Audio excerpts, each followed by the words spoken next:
एक बार फिर आप सभी का स्वागत। मैं हूं आपके साथ सुचित्रा गुप्ता। खबरों की शुरुआत करेंगे। देखिए, पश्चिम बंगाल विधानसभा में गुरुवार को विशेष सत्र के दौरान बीजेपी विधायकों और मार्शलों के बीच झड़प हुई है। काफी तीखी ये झड़प हुई। झड़प के बाद बीजेपी विधायक और चीफ व्हिप शंकर घोष सहित 5 विधायकों को सदन की कार्रवाई से सस्पेंड कर दिया गया। जिन विधायकों को निलंबित किया गया है उसमें चीफ व्हिप शंकर घोष, अग्निमित्रा पाल, मिहिर गोस्वामी, अशोक डिंडा और बंकिम घोष शामिल हैं। आपको ये भी बता दें कि ममता के बोलने के बाद यह हंगामा शुरू हुआ, जहां प्रदेश सरकार का हल्ला बोलते हुए शुभेंदु अधिकारी ने कहा है कि बंगाल विधानसभा में लोकतंत्र की हत्या हुई है। ये पश्चिम बंगाल विधानसभा की तस्वीरें हम आपको दिखा रहे हैं। देखिए वहां पर किस तरीके से झड़प हुई है और राजनीति का स्तर इस दौरान इतना गिरता जा रहा है कि सदन में भी हम तस्वीरें देख सकते हैं कि किस तरीके से राजनीतिक पार्टियां आपस में झड़प करती हुई, धक्का मुक्की करती हुई नजर आती है। विरोधी बीजेपी हटाओ, देश बचाओ। बांग्ला विरोधी बीजेपी हटाओ, देश बचाओ। बांग्ला विरोधी बीजेपी हटाओ। तो सुना आपने, ममता बनर्जी चीख चीख कर सदन में कहते हुए नजर आए कि बंगाल और बंगाली विरोधी बीजेपी को देश से हटाओ और देश को बचाओ। इस बीच देखिए, बीजेपी की ओर से तमाम जो विधायक थे वो बैनर पोस्टर लेकर सड़क पर उतर गए, प्रदर्शन करते हुए नजर आए। और इसी बीच इस हंगामे, ये ममता बनर्जी के इस स्लोगन के बाद सदन में हंगामा भड़कता हुआ नजर आया। कुछ विधायक नाराज नजर आए।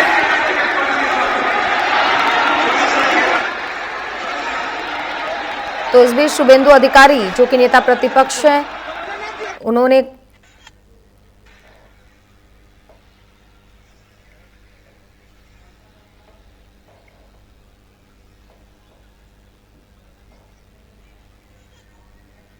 পরিবর্তন চাই বাংলায়, পরিবর্তন কি? বিজেপি হটাও, দেশ বাঁচাও। বিজেপি হটাও, দেশ বাঁচাও। বিজেপি হটাও, দেশ বাঁচাও। বিজেপি হটাও, দেশ বাঁচাও।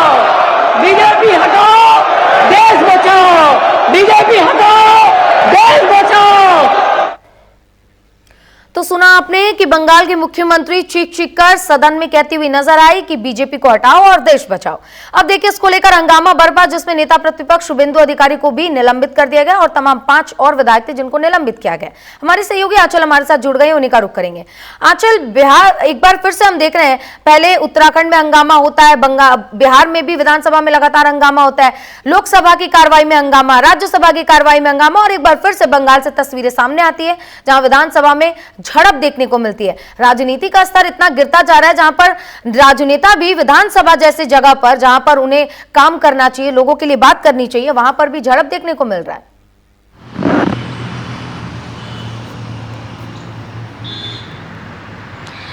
बिल्कुल, लोकसभा हो या फिर विधानसभाएं हो, अब उन सभी की जो गरिमा एक होती थी उसका हनन यहाँ देखने के लिए मिल रहा है। हमने देखा है कि पिछले कई सत्र ऐसे गए हैं जो कि हंगामे की भेंट चढ़े हैं। अब हम देख रहे हैं कि विधानसभाओं का हाल भी वैसा ही होने लगा है। यूपी की विधानसभा चलती है तो विपक्ष के लोग हंगामा करते हैं, अगर जहाँ सरकार विपक्ष की है तो वहाँ खुद सरकार के लोग ऐसा बयान देते हैं जिससे हंगामा होने लग जाए। आप देखिए, बिहार का आप देख लीजिए, बिहार में किस तरीके की तस्वीरें नजर आई थी। एसआईआर के मुद्दे पे लगातार वहाँ विरोध हुआ था। इसके अलावा झारखंड में आपने देखा, झारखंड में भी काफी विरोध हुआ था, विधानसभा सत्र चल रहा था। इसके साथ ही आप देख रहे हैं कि बंगाल की वैसी ही स्थिति देखने के लिए मिल रही है। बीजेपी हटाओ और इस तरीके के नारे जो है, खुद जो बंगाल की प्रमुख है, यानी कि कह सकते हैं जो मुख्यमंत्री हैं ममता बनर्जी, वो इस तरीके के बयान दे रही है। साथ ही देखिए, इस बीच जो है काफी कड़ा हंगामा देखने के लिए मिला। बात शुरू हुई थी एक अल्पसंख्यकों से जुड़े हुए मामले को लेकर, जिसके बाद से जो है इतना ज्यादा हंगामा बढ़ गया कि ममता बनर्जी ने एक तमाम बयानबाजी की। उन्होंने कहा कि बीजेपी जो है वो धर्म के नाम पर देखिए राजनीति करती है, बीजेपी को देश से हटा देना चाहिए। और दूसरी तरफ उन्होंने ये भी कहा कि बीजेपी के लोग जो है वो जो बंगाल के लोग हैं, बांग्ला भाषी लोग हैं, उनसे नफरत करते हैं और यही कारण है कि लगातार उनको टारगेट करते हैं बंगाल में। हालांकि देखिए बंगाल के अंदर ममता बनर्जी की सरकार है, कोई किसी को कैसे टारगेट कर सकता है, जबकि वहां खुद बीजेपी जो है एक सर्वाइवल के तौर पर है, यानी कि सामने जो है कह सकते हैं कि अच्छा प्रदर्शन जरूर बीजेपी ने पहले भी किया था जब विधानसभा चुनाव हुए थे, लेकिन बीजेपी लगातार जो है एक मजबूत दल के तौर पर जरूर उभर कर सामने आ रही है। लेकिन इस बात को भी नहीं झुटलाया जा सकता कि ममता बनर्जी का बंगाल में वर्चस्व जो है वो काफी ज्यादा है, और यही कारण है कि देखिए कुछ भी हो जाए, बंगाल में अगर किसी भी तरह की कोई कार्रवाई अगर केंद्र सरकार करने की कोशिश भी करती है तो हमने देखा है कि ममता बनर्जी जो है वो धरने पर बैठ जाती हैं। तो ये कहना यहाँ पर देखिए गलत नहीं होगा कि ममता बनर्जी जो है वहाँ पूरी तरीके से अपना अधिकार जमाकर बैठी हुई हैं, और विधानसभा में देखिए लगातार बीजेपी को टारगेट उन्होंने किया। इस बीच शंकर घोष की तबीयत भी खराब हुई। हालांकि शंकर घोष की जब तबीयत खराब हुई उसके बाद उनको अस्पताल में भर्ती करा दिया गया था, और उनकी जो हालचाल है, क्योंकि जेपी नड्डा ने भी फ़ोन किया था बंगाल के नेताओं को, और ऐसे में शुभेंदु अधिकारी से बात की, शंकर घोष से उन्होंने बात की, इन नेताओं से बातचीत करके इनका हाल जाना और पूरी परिस्थिति जानी कि आखिरकार विधानसभा में क्या हुआ था। हालांकि देखिए यहाँ पर जो लड़ाई है वो हिंदी और कह सकते हैं कि बंगाली भाषा को लेकर भी हुई थी, यानी कि यहाँ पर किसी भी तरीके से विधानसभा हो, लोकसभा हो या फिर किसी भी राज्य की विधानसभा का सत्र चल रहा हो, लगातार हम देख रहे हैं कि किसी न किसी बात को लेकर हंगामा होता है, जनता के मुद्दों पे चर्चा नहीं होती है, कोई महत्वपूर्ण बिल नहीं लाए जाते, और यही कारण है कि अब जनता का भी मन जो है वो कहीं ना कहीं राजनीति से, राजनेताओं से भंग होने लगा है। जनता कहती है कि हम इनको चुनकर भेजते हैं, लेकिन हमारे मुद्दों पर तो चर्चा ही नहीं होती है, आपसी राजनीति में, आपसी बयानबाजी में ही लगे रहते हैं, तो फिर जनता के मुद्दों पे कहाँ से बात होगी। और यही अगर चलता रहा तो जाहिर सी बात है कि जो नोटा का बटन आप देखते हैं ना कि जनता दबा के आती है, वो नोटा जो है उसमें वोटों की संख्या ज्यादा बढ़ जाएगी, और ये बात जो है हर एक राजनेता को समझनी होगी कि सबसे पहले जनता के मुद्दों पे चर्चा कीजिए, महत्वपूर्ण बिल लाइए जो उस भी राज्य के लिए, क्षेत्र के लिए जरूरी है, जहां पर भी लोगों को जरूरत है, उसके बाद देखिए आपसी बयानबाजी में उलझे, क्योंकि आपसी बयानबाजी जो है वो संसद के बाहर हो सकती है, विधानसभा के बाहर हो सकती है, लेकिन विधानसभा हो, संसद हो, ये दोनों चीज जो जगह है ये चर्चा के लिए बनी है, जहां पर जनता के मुद्दों को चर्चा की जानी चाहिए और बिल आने चाहिए। बिल्कुल जाहिर सी बात है, क्योंकि हमने तस्वीरें भी देखी है और लगातार ममता बनर्जी सदन में ये बोलती हुई नजर आई है कि बीजेपी हटाओ देश बचाओ। देखिए मतभेद हो सकता है, लेकिन जब पार्टियों के बीच में मनभेद हो जाता है तो कहीं ना कहीं इसका खामियाजा जनता को भुगतना पड़ता है, और तस्वीरें हमने देखी है कि सिर्फ सदन में हंगामा हो रहा है, काम नहीं हो रहा है। लेकिन हम ये भी कह सकते हैं कि 26 में चुनाव है, तो क्या बीजेपी और टीएमसी दोनों मिलकर से माहौल बनाने का काम कर रहे थे कि आने वाले चुनाव में वो खुद को दिखा सके कि हमने काम किया, या फिर सच में जमीनी स्तर पर काम कर रहे हैं?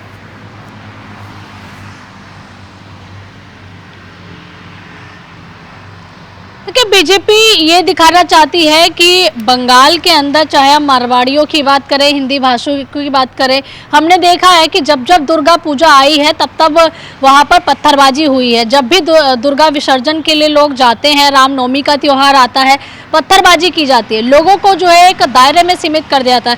हाल ही में देखिए हम देख रहे हैं कि बहुत बड़े लेवल पे कई त्यौहार हिंदुओं के ऐसे आए थे जिसमें मनाने की जो है इजाज़त जो है वो नहीं दी गई। चाहे हम बात कर लें, कई ऐसी यात्राएं निकली थी जिनको बैरिकेडिंग में सीमित कर दिया गया था। साउथ के कई ऐसे पर्व थे जिनकी परमिशन नहीं दी गई। तो आप सोचिए कि यहाँ पर बांग्ला और हिंदी भाषी कितने बड़े लेवल पर होने लगा है। यानी कि चुनाव आते आते तो देखिए जिस तरह की हमने स्थिति देखी थी 2021 में जब चुनाव हुए थे, 2021 के चुनाव के बाद आपने देखा कि क्या परिस्थिति बंगाल के अंदर बनी थी। खेला होवे एक ऐसा नारा बन गया था जैसे मानो हर किसी के जुबान पे वही नारा था। इस खेला होवे का मतलब जब इन नेताओं से पूछा गया या फिर इनके कार्यकर्ताओं से पूछा गया तो उन्होंने कहा कि देखिए खेला तो होवे। यानी कि जब रिजल्ट आए थे 2 तारीख थी उस वक्त, और उसके बाद हमने देखा कि बंगाल एक दंगों की आग में झुक गया पूरा का पूरा। यानी कि ये तो सीधे तौर पर ये हो गया कि जो हिंदी भाषी लोग हैं क्या वो बंगाल छोड़कर चले जाएं? वो प्लान करने के लिए मजबूर हो गए थे। कुछ लोग नॉर्थ ईस्ट की तरफ जाने लगे थे, कुछ लोग बिहार की तरफ जाने लगे थे। तो इतनी बुरी परिस्थिति जो है वो बंगाल में हमने बनती हुई अपनी आंखों से देखी है और यही कारण है कि लोग एक स्वस्थ वातावरण जो है वो बंगाल का चाहते हैं, सार्थक चर्चा चाहते हैं। वो नहीं चाहते कि बंगाल की जो राजनेता है वो हिंदी भाषी बांग्ला भाषी में उलझे रहें, किसी तरह का विवाद वहां हो, लोगों पर हिंसा हो, लोगों को जला दिया जाता है, घर जला दिए जाते हैं। इस तरह की तस्वीरें भी बंगाल से हमने देखी हैं। तो ऐसे में यहाँ पर जनता से जुड़ी हुई चीज़ों पर चर्चा करना बेहद ज़रूरी है, ना कि हिंसा या फिर बयानबाजियों के साथ में लोगों को उकसाना। क्योंकि अगर आप इस तरीके के राजनेता बयान देते हैं तो जाहिर सी बात है कि कार्यकर्ता जो है वो अति उत्साहित हो जाते हैं और कई बार ऐसी घटनाओं को अंजाम दे देते हैं जो कि एक जनमानस के लिए हित में नहीं है। बिल्कुल कह सकते हैं कि आंचल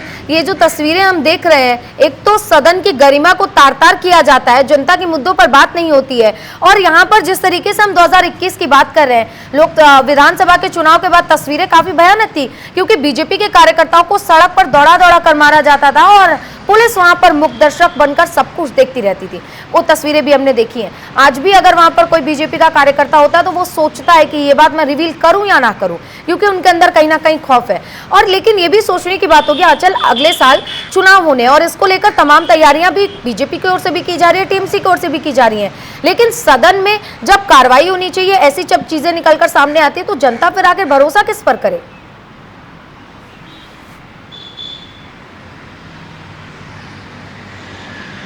देखिए, जनता ने सीपीएम का समय भी देखा है, जनता ने ममता बनर्जी का दौर भी जनता देख रही है। पिछली बार हमने देखा था कि बहुत जगह पर जनता जो है बदलाव चाहती थी, लेकिन बदलाव नहीं हो पाया। बीजेपी ने अच्छा प्रदर्शन किया, नो डाउट, लेकिन इसके बावजूद भी लोगों में खौफ था, क्योंकि बंगाल में आज भी वो स्थिति है कि आप वोट डालने जा रहे हो तो आपको बोला जाता है कि किसको वोट डालने जा रहे हो, ये पूछा जाता है आपसे। अगर आप उनके पसंद के लोगों को वोट डालने नहीं जा रहे हो तो आपके ऊपर हमला किया जाता है, आपको मारा पीटा जाता है। तो आज भी देखिए लोगों में खौफ बना हुआ है। नंदीग्राम की घटना आज भी मीडिया नहीं भूली है, जहाँ पर मीडिया की गाड़ियों को तोड़ा गया था, उन पर हमला किया गया था। कौन थे वो लोग आखिरकार जिसने मीडिया की गाड़ियों को तोड़ा गया था? तो ऐसे में जब मीडिया वहां पर सुरक्षित नहीं है तो आप एक आम जनता की सुरक्षा का कैसे आप किसी से हवाला ले सकते हैं? बिल्कुल जाहिर सी बात है। और टीएमसी का ये दौर, ये खौफनाक दौर जब टीएमसी जीतती है और या फिर बीजेपी का कोई कार्यकर्ता अगर टीएमसी के सामने आ जाता है तो कह सकते हैं कि कहीं ना कहीं वो कार्यकर्ता भी डरा हुआ रहता है, क्योंकि कब टीएमसी के कार्यकर्ता उस पर अटैक कर दें। ये खबरें खूब चर्चा में रही हैं और आगे आने वाले समय में अगर चुनाव आ रहा है तो जाहिर सी बात है ये खबरें भी और देखने को मिलने वाली है। तमाम जानकारियों के लिए आपका बहुत बहुत धन्यवाद आंचल।